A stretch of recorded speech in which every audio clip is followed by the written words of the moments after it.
আজকে আমরা কথা বলবো এমন কিছু মনস্তাত্ত্বিক কৌশল নিয়ে যা আমাদের ব্যক্তিগত মূল্য বুঝতে এবং বাড়াতে সাহায্য করতে পারে। এই ধারণাগুলো ক্ষমতা এবং মনোবিজ্ঞানের কিছু পুরনো কিন্তু খুব শক্তিশালী নীতির উপর ভিত্তি করে তৈরি। তো প্রথমেই যে প্রশ্নটা আসে সেটা হলো কারোর আসল মূল্য ঠিক কি। চলুন এই বিষয়টা একটা ছোট্ট গল্পের মাধ্যমে বোঝার চেষ্টা করি। এই গল্পের মধ্যে কিন্তু একটা খুব গভীর শিক্ষা লুকিয়ে আছে। গল্পটা শুরু হচ্ছে একজন বাবাকে দিয়ে। তিনি দেখলেন যে তার ছেলের আত্মবিশ্বাসের খুব অভাব। তাই তিনি ছেলেকে জীবনের একটা জরুরি শিক্ষা দেওয়ার জন্য তার হাতে একটা সাধারণ কিন্তু বেশ চকচকে পাথর তুলে দিলেন। তো ছেলেটা কি করল? বাবার কথা মতো ও প্রথমে পাথরটা নিয়ে গেল একটা সাধারণ সবজির বাজারে।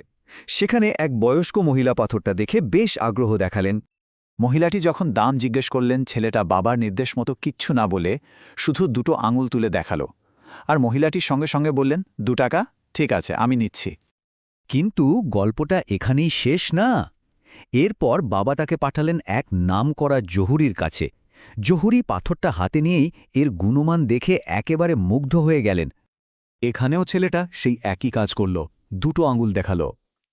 জহুরি ভাবলেন এর দাম 2 লক্ষ টাকা, আর তিনি এক কথায় সেই দামে পাথরটা কিনে নিতে রাজি হয়ে গেলেন। সবশেষে বাবা তাকে পাঠালেন একটা জাদুঘরে। সেখানকার যিনি কিউরেটর ছিলেন তিনি মূল্যবান রত্ন বিশেষজ্ঞ। তিনি পাথরটা দেখামাত্রই বুঝে গেলেন যে এটা কতটা বিরল একটা জিনিস। আর ছেলেটা যখন এখানেও দুটো আঙ্গুল দেখালো, কিউরেটর তো প্রায় চিৎকার করে উঠলেন, 2 কোটি, আমি এখনই এটা কিনব। তো এই পুরো ঘটনার পর বাবা ছেলেটাকে বোঝালেন আসল ব্যাপারটা কি। তিনি বললেন, দেখ, পাথরটার মূল্য কিন্তু এক বিন্দুও বদলায়নি, বদলেছে শুধু তার পরিবেশ আর যে তাকে দেখছে তার দৃষ্টিভঙ্গি। অর্থাৎ আসল মূল্য নির্ভর করে সঠিক প্রেক্ষাপট আর সঠিক মানুষের উপলব্ধির ওপর। এই নীতিটা বোঝাতো গেল, কিন্তু এটা তো মাত্র প্রথম ধাপ। আসল চ্যালেঞ্জটা হলো সক্রিয়ভাবে নিজের মূল্য তৈরি করা এবং সেটা সবার সামনে প্রমাণ করে দেখানো।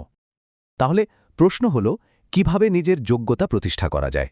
এর সবচেয়ে শক্তিশালী উপায় কিন্তু তর্ক করা নয়, বরং কাজের মাধ্যমে করে দেখানো। চলুন ক্রিকেট ইতিহাসের একটা বিখ্যাত ঘটনা দেখি, যা এই ব্যাপারটা খুব ভালোভাবে বুঝিয়ে দেবে।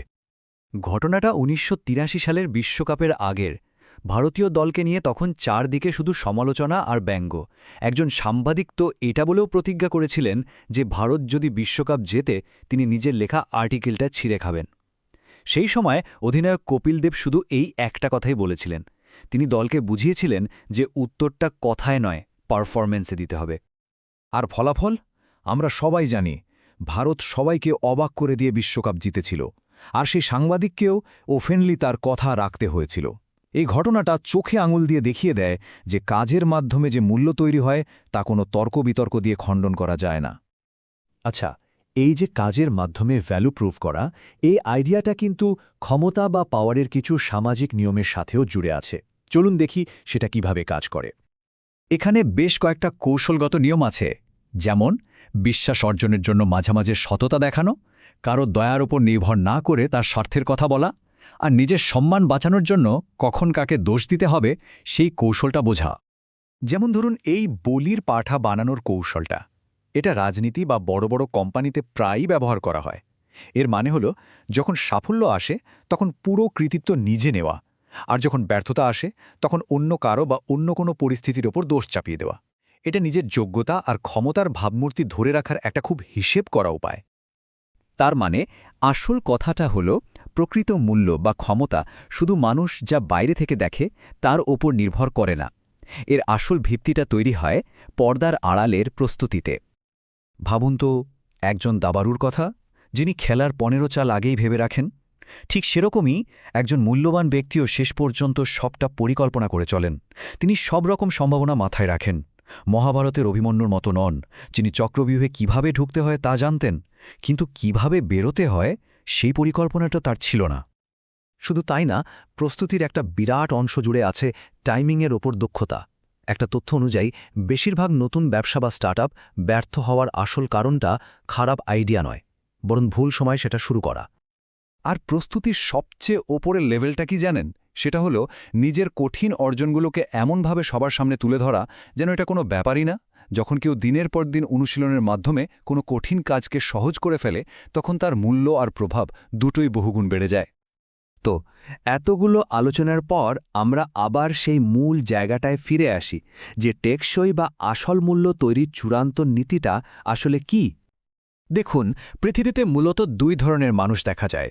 একদল যারা শুধু চায় আর নেয়, মানে টেকার্স, আর আরেক দল হলো ভ্যালু ক্রিয়েটার্স, যারা কিছু চাওয়ার আগে বিনিময়ে কিছু দেওয়ার কথা ভাবে, একটা উইন উইন পরিস্থিতি তৈরি করে। তাহলে আসল মূল্য জিনিসটা আসলে কি? এটা হলো এতক্ষণ আমরা যা যা আলোচনা করলাম সেগুলোর একটা কম্বিনেশন। মানে ওই পাথরটার মতো নিজের ভেতরের মূল্যটা জানা, কাজের মাধ্যমে সেটা প্রমাণ করা, আর নিজেকে এমন একটা সঠিক জায়গায় নিয়ে যাওয়া যেখানে সবারই লাভ হবে। তাহলে শেষ কথা এটাই, মূল্য শুধু আমাদের ভেতরে থাকা কোনো জিনিস নয়, এটা এমন কিছু যা আমাদের সঠিক জায়গায় স্থাপন করতে হয়। তাই মূল প্রশ্নটা হলো, নিজেদের বর্তমান পরিবেশ, সেটা চাকরি হোক, বন্ধুত্ব হোক বা সম্পর্ক, সেটা কি একটা সাধারণ বাজার, নাকি একজন জহুরির দোকান, নাকি একটা জাদুঘর? ভাবার বিষয় কিন্তু।